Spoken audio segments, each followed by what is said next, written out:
Radio Transmundial presenta Los Grandes Temas. Un tiempo donde el pastor Salvador de Lutri nos lleva a pensar en la problemática más profunda del ser humano. Los Grandes Temas. Evangelio según San Juan, el capítulo 11. El domingo pasado estuvimos reflexionando sobre este capítulo 11 del Evangelio de Juan, donde se encuentra la resurrección de Lázaro. No tanto para mirar el milagro, como para conocer el corazón de Jesús. Y yo quisiera reflexionar hoy sobre una parte también de este capítulo que tiene que ver con lo que viene después en la vida de Jesús. Voy a leer en el capítulo 11 del Evangelio según San Juan y voy a comenzar la lectura en el versículo 30, que es el momento en que Jesús entra a la aldea de Betania, donde hace ya 4 días que su amigo ha muerto. Y dice así la palabra de Dios. Jesús todavía no había entrado en la aldea, sino que estaba en el lugar donde Marta le había encontrado. Entonces los judíos que estaban en casa con ella y la consolaban, cuando vieron que María se había levantado de prisa y había salido, la siguieron diciendo: va al sepulcro a llorar allí. María, cuando llegó donde estaba Jesús, al verle, se postró a sus pies, diciéndole: Señor, si hubieses estado aquí, no habría muerto mi hermano. Jesús entonces, al verla llorando, y a los judíos que la acompañaban también llorando, se estremeció en espíritu y se conmovió. Y dijo: ¿dónde le pusisteis? Le dijeron: Señor, ven y ve. Jesús lloró. Dijeron entonces los judíos: mirad cómo le amaba. Y algunos de ellos dijeron: ¿no podía este que abrió los ojos al ciego haber hecho también que Lázaro no muriera? Y voy a leer un versículo más en el capítulo 13 de este mismo Evangelio, que es el comienzo de la última cena del Señor. Es el prólogo que Juan coloca en su Evangelio para mostrar cómo comenzó la cena del Señor. Y voy a leer únicamente el versículo primero. Antes de la fiesta de la Pascua, sabiendo Jesús que su hora había llegado para que pasase de este mundo al Padre, como había amado a los suyos que estaban en el mundo, los amó hasta el fin. Hasta aquí nada más. En todas las lenguas, el sustantivo amor y el verbo amar forman parte de las palabras más comunes del lenguaje, las primeras que se aprenden. Y además son las palabras más tiernas. ¿Por qué esta palabra es común a todas las lenguas? ¿Por qué es la primera palabra que se aprende? ¿Por qué es el sentimiento más importante? Tal vez porque, como dijera Walt Whitman, el poeta americano, cuando escribió sus Hojas de hierba, él dijo: el que camina una sola legua sin amor, camina amortajado hacia su propio funeral. Porque el amor es una necesidad del hombre. El hombre fue creado para amar y nuestra vida gira en torno al amor. Estamos aquí porque nacemos de un acto de amor de nuestros padres. Formamos hogares porque amamos, porque el vínculo del amor es importante para formar eso que nosotros llamamos familia.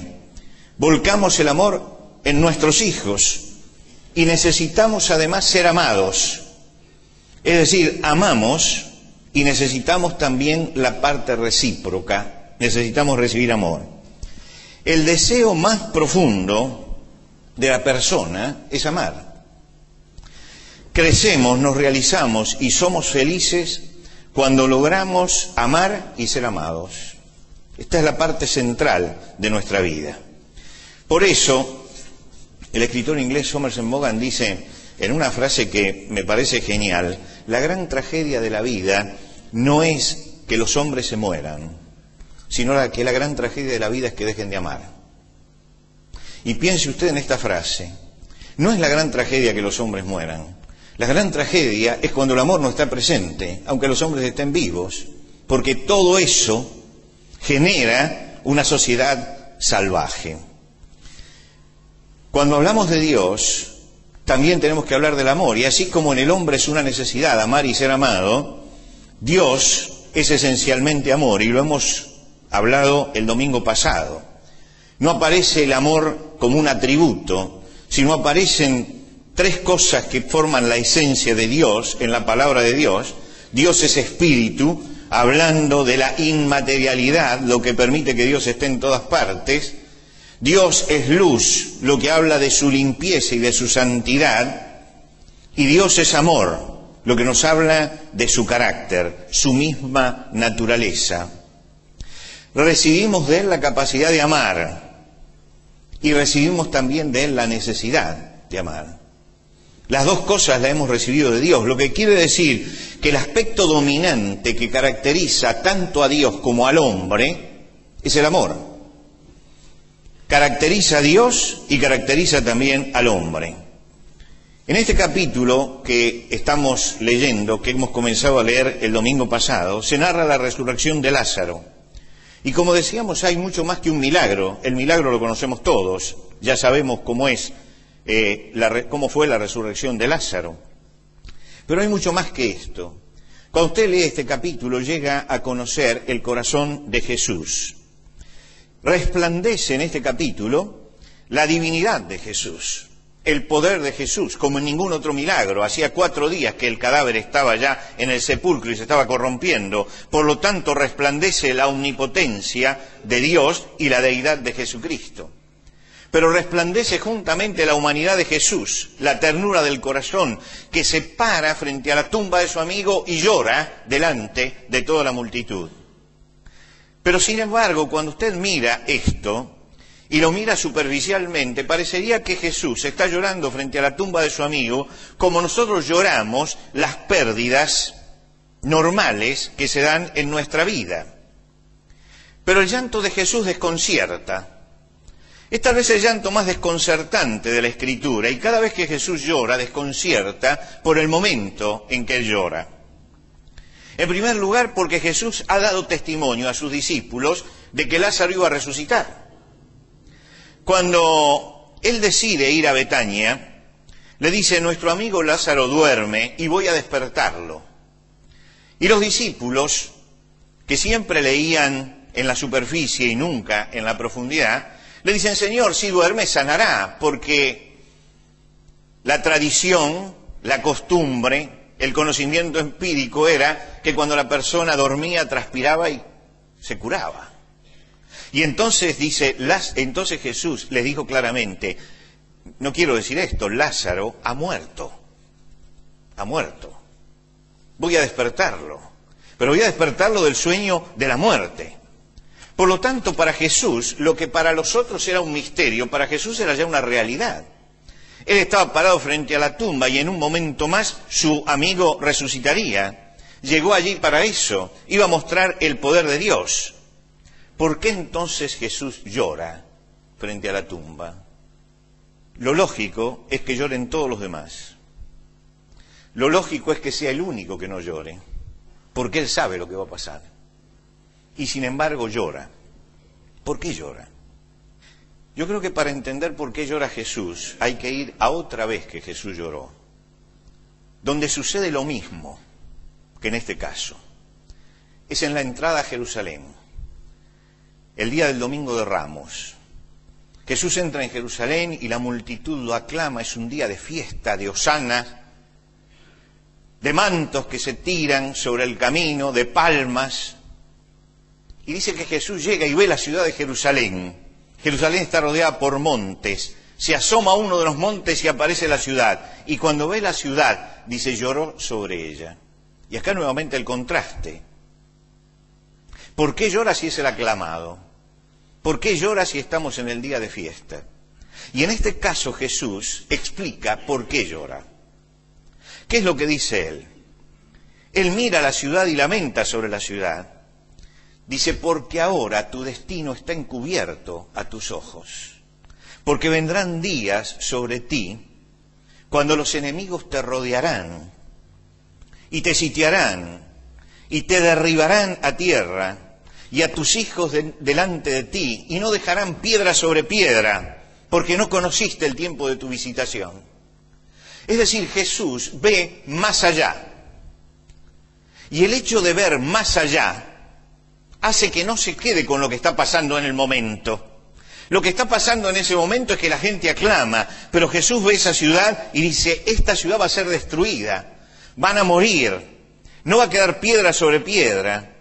40 años después sucedió esto, cuando entró Tito a la ciudad de Jerusalén y destrozó la ciudad y mató a la gente, y se dice que la sangre corría como corre el vino por las acequias. Jesús ve más allá, Jesús ve más allá. Y porque ve más allá, porque no se queda con la superficie, es que llora. Él ve más allá. Y cuando se para frente a la tumba de Lázaro, él ve más allá. ¿Qué percibe la multitud? La multitud ve el milagro, se entusiasma. Mira, Jesús es un benefactor social, es un ser compasivo. Y es verdad, Jesús tenía compasión por la multitud. Lo dice el Evangelio, salió y vio una gran multitud y tuvo compasión de ellos. Y los hombres caritativos, compasivos, benefactores, se dedican a tratar de paliar el dolor, de reducir el sufrimiento, de neutralizarlo, de ser posible. Pero Jesús va más allá y comprende, no se asombre por lo que voy a decir, comprende la pobreza del milagro. Hoy nosotros jerarquizamos mucho, y hay gente que jerarquiza mucho el milagro como si fuera el fin de la fe. Jesús ve la limitación del milagro. El milagro muestra la gloria de Dios. La resurrección de Lázaro muestra la gloria de Dios. Pero Jesús ve el dolor humano en toda su profundidad. Analice usted los milagros más espectaculares, empezando por este. Lázaro muere, sus hermanas lloran, el pueblo se lamenta, todos se conduelen, comienza la zona del duelo. Llega Jesús, hace el milagro. Lázaro sale, hay un momento de alegría, pero Jesús sabe que eso se va a volver a repetir, que van a llorar 2 veces, que el milagro no soluciona el problema de fondo, que Lázaro va a volver a morir, que lo van a volver a llorar, que el luto va a volver. Mientras que la gente se entusiasma con lo del momento, él está viendo más allá.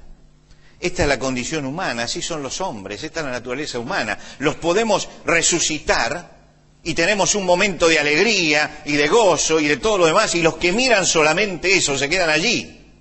Pero el que ve más allá dice, pero la condición humana es esta. Y el dolor va a volver, y el duelo va a volver, y la muerte va a volver. El problema no se soluciona de fondo. El orden humano del dolor y la muerte quedan intactos a pesar del milagro. Por eso dije la pobreza del milagro.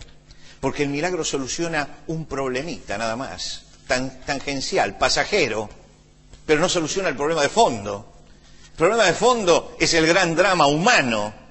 El problema no es Lázaro muerto, el problema es la muerte. El problema no es este caso, el problema es que el dolor y el sufrimiento no se van. El problema es que le podemos dar un momento de alegría, pero sabemos que la tristeza va a volver. Y Pascal, el gran pensador cristiano del pasado, dice, mire, por linda que ha sido la comedia de la vida, el último acto siempre es sangriento. Es decir, eso vuelve. Y Jesús va a señalar en las 3 resurrecciones que realiza el hecho de que cuando alguien resucita y él lo levanta, vuelve al orden normal del desgaste y de la muerte. Fíjese la hija de Jairo. Él llega, la chica está tirada en la cama, Jesús la hace levantar, se levanta, todos entran en la alegría y Jesús pone el detalle. Dice, denle de comer, denle de comer. Mandó que se les diese de comer. Les recuerda que vuelve al orden humano, que vuelve al sustento de abajo, que vuelve al mismo régimen de la necesidad, del desgaste, vuelve a lo mismo, que no es que ha nacido a una nueva vida diferente, que si la muerte la tocó a los 12 años, la va a volver a tocar a los 40 o a los 50, porque sigue en el mismo orden, sigue en el mismo orden. En el caso del hijo de la viuda de Naín, lo resucita en el camino, cuando están yendo al cementerio, y cuando lo resucita, lo lleva y lo dice inmediatamente que el joven resucita, se lo entregó a su madre, vuelve al orden de la familia, vuelve al orden de abajo, vuelve al orden del desgaste. No ha cambiado nada esencialmente, es un detalle lo que ha pasado, que es maravilloso, es un detalle conmovedor, pero el orden fundamental del dolor y de la muerte no ha sido tocado. Simplemente se ha solucionado un problema en un momento. El orden de la muerte y del sufrimiento queda intacto después. La muerte sigue y el sufrimiento sigue. Y en el caso de Lázaro, cuando sale de la tumba, todos se asombran y sale atado, porque a los muertos los ataban con el sudario y Jesús dice, desátenlo, está en el mismo orden de los hombres. Volvemos abajo, siguen estando abajo. Detrás de cada milagro Jesús coloca una señal de que las mismas necesidades, las mismas dependencias, las mismas limitaciones vienen después del milagro. Que en definitiva el milagro altera por un momento la realidad, pero la realidad dura de la muerte continúa. Ese llanto de Jesús habla de que Él conoce en profundidad el problema de los hombres, y el problema nuestro es el problema del sufrimiento y del dolor.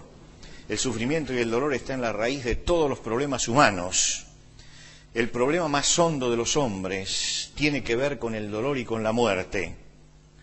Y el problema del dolor y de la muerte tiene que ver con el divorcio que hay entre el hombre y Dios. Porque Dios es vida y eternidad. Y los hombres vivimos en el tiempo que nos desgasta y en la muerte. Este es el problema fundamental. Este es el problema central. Y Jesús no quiere dar un paliativo. Quiere llegar a dar la respuesta final. Y por eso, cuando llegamos al capítulo 13 del Evangelio de Juan, dice antes de la fiesta de la Pascua, sabiendo Jesús que su hora había llegado para que pasase de este mundo al Padre, como había amado a los suyos que estaban en el mundo, los amó hasta el fin. Y todo esto que acabamos de decir explica qué quiere decir esta palabra hasta el fin. Amar hasta el fin es llegar a dar la solución definitiva al problema. Amar hasta el fin es no poner una compresa o eliminar el problema por un momento. Es dar la última respuesta al problema de la muerte. Es dar la última respuesta. Es dar la respuesta que nos puede sacar de la esperanza. Y yo creo que este amor hasta el fin señala justamente que ama Jesús hasta buscar la solución total, hasta dar a luz la verdadera esperanza. El amor de Jesús llega a la cruz, y la cruz es un acto supremo de amor, porque Él está amando a los hombres de tal manera que no los va a dejar con el paliativo del milagro pobre que me soluciona el problema de hoy, pero no me resoluciona el problema de la eternidad, sino que va a solucionar el problema de fondo, el problema de la muerte. Y como dice Pablo en la carta a Timoteo, nuestro Salvador, Cristo Jesús, que sacó a luz la vida y la inmortalidad. Sacó a luz la vida y la inmortalidad. El amor de Cristo en la cruz es que saca a luz la vida y la inmortalidad para todos los hombres, que logra en la cruz, al darse a sí mismo, abrirnos a todos nosotros el camino de la esperanza. Este es el acto supremo del amor de Dios. Uno tiene que llegar a la cruz para entender lo que significa esto que Jesús dice, que Juan dice cuando introduce la última cena. Habiendo amado a los suyos que estaban en el mundo, los amó hasta el fin. Los amó hasta el fin. Los dos llantos de Jesús preanunciaban que no estaba conforme con lo que se veía. El mandato de Jesús de no le diga a nadie de este milagro, en vez de usarlo como propaganda, ¿no es cierto? Decía, no le cuenten a nadie. Es porque no quería minimizar el ministerio que tenía. No quería que la gente lo viera como el milagrero. Su compasión hacía que sacara a Lázaro de la tumba, pero era el único que no se engañaba. El milagro era pasajero, la muerte volvía. Y por eso, habiendo amado a los suyos que estaban en el mundo, los amó hasta el fin. Cristo nos amó hasta el fin. Hasta el fin. No solamente hasta dar su vida, sino hasta solucionar el problema completo del hombre. El apóstol Pablo recoge esto en sus cartas. Y él dice, y lo que ahora vivo en la carne, lo vivo en la fe del Hijo de Dios, el cual me amó y se entregó a sí mismo por mí. Yo quisiera, hermano, que esta mañana tomáramos este versículo, esta palabra del apóstol como propia. Porque muchas veces, cuando hablamos del amor de Jesús, sentimos que Jesús amó a todos los hombres. Sentimos que Jesús amó al mundo, sentimos que Jesús amó a su iglesia, sentimos que Jesús amó a sus discípulos. Pero lo importante es que yo entienda esta mañana que Jesús me amó a mí, a mí. Esta visión del Cristo que me ama a mí. Tenemos por allí un himno que cantamos, que dice que subió a la cruz pensando en mí. En el corazón de Dios y en el corazón de Jesús estaba yo en ese momento y estabas tú en ese momento, porque el amor de Jesús es un amor personal. Cuando Pablo mira él dice, el cual me amó y se entregó a sí mismo por mí. Él le está escribiendo una iglesia. Él podía poner el plural, no se equivocaba si ponía el plural. Él podía decir el cual me amó, nos amó y se entregó a sí mismo por nosotros. Pero prefiere lo personal, porque lo importante es que el cristiano sienta ese amor personal de Dios por mis necesidades. No el amor a la multitud, que es el amor del benefactor, que es el amor que simula el político, que ama a la multitud. Es el amor de aquel que ama a la persona como individuo, con todas sus cargas. Es ese amor personal lo que uno tiene que percibir para que en la vida tenga completa paz y sosiego y esperanza. Percibir que Dios me está amando, que Dios me está amando. Dios muestra su amor para con nosotros, en que siendo aún pecadores, Cristo murió por nosotros. Es la reflexión de Pablo a los romanos.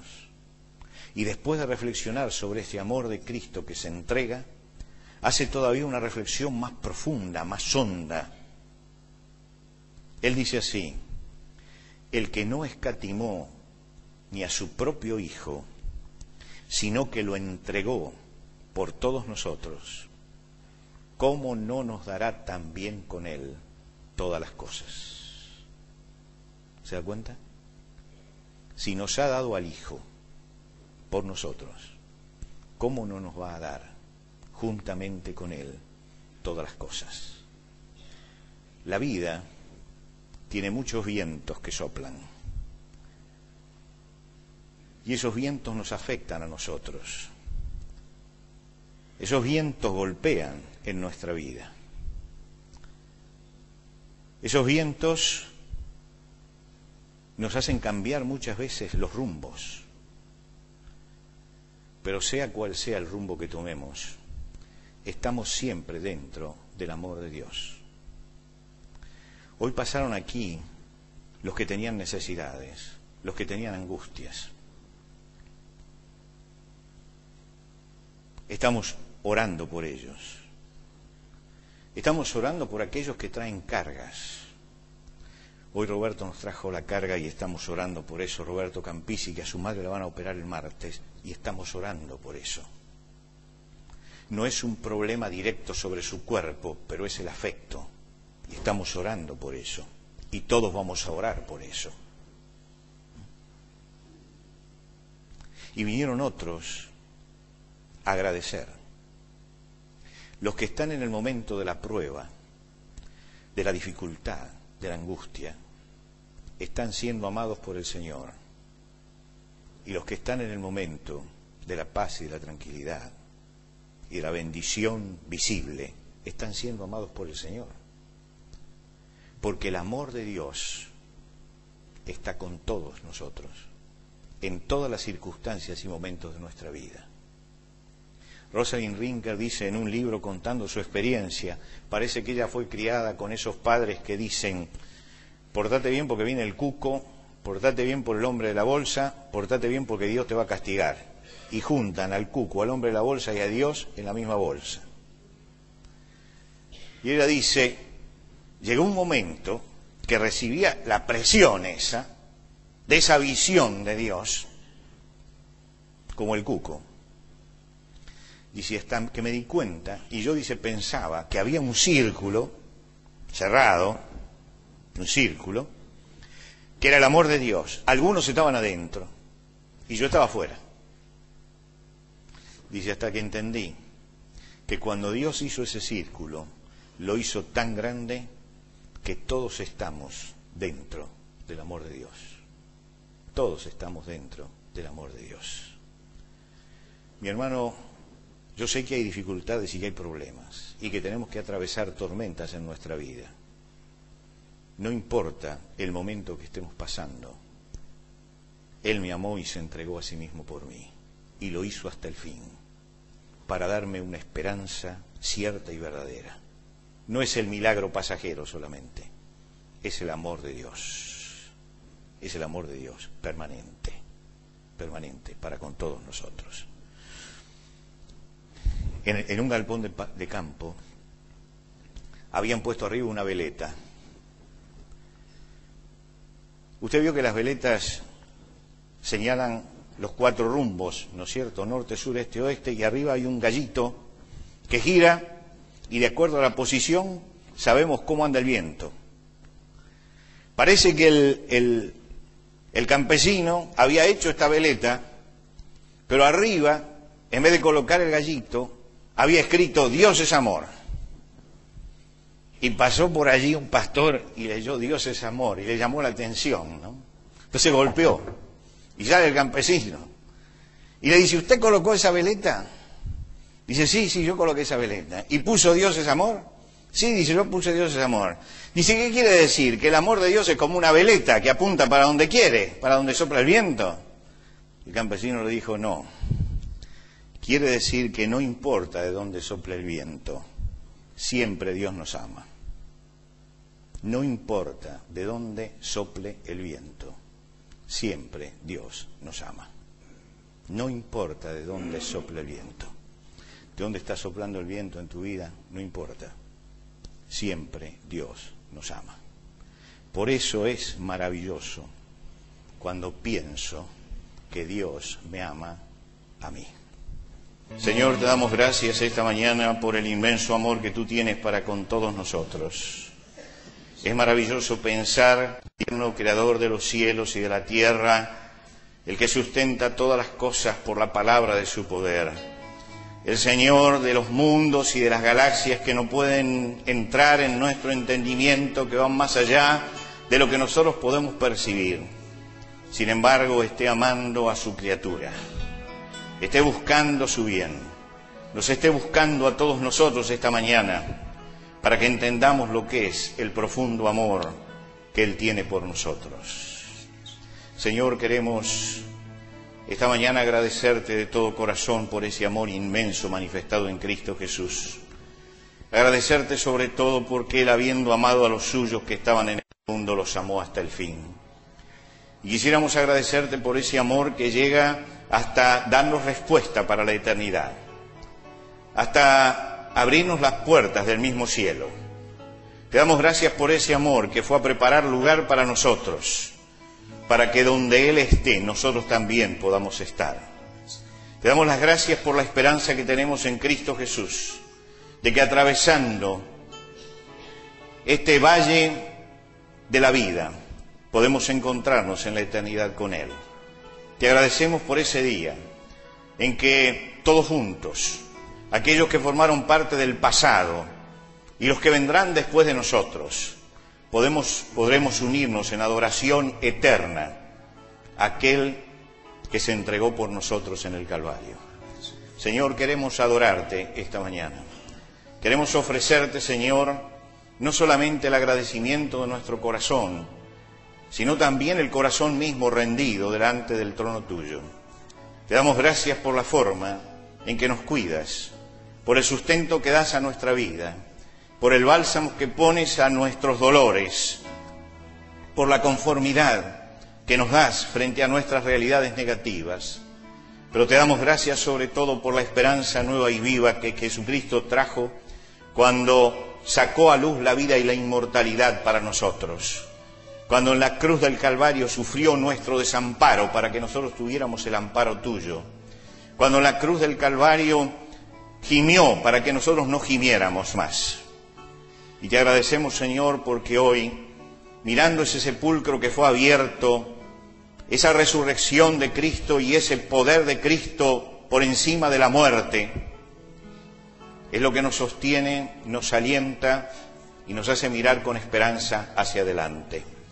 Te damos gracias, Señor, porque cada día que pasa estamos más cerca tuyo. Nos vamos acercando a la presencia tuya. Y porque miramos para adelante sabiendo que no nos espera la oscuridad del sepulcro, sino que nos espera la gloria de tu presencia. Y, Señor, te agradecemos además porque tenemos la esperanza de que un día tú enjugarás todas lágrimas del corazón de tu pueblo y no habrá ya más llanto, porque tú serás el gozo de todos nosotros.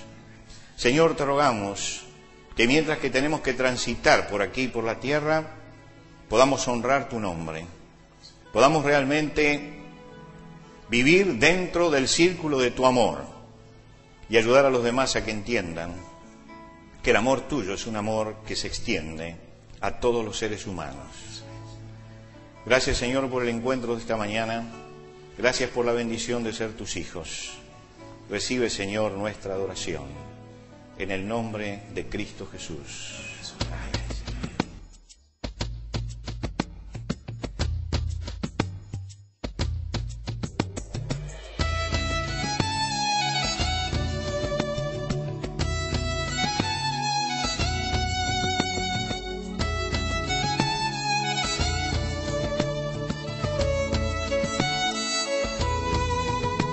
Antes de finalizar los grandes temas del día de hoy, les queremos dar los canales de comunicación donde usted puede entrar en contacto con el pastor Salvador de Lutri.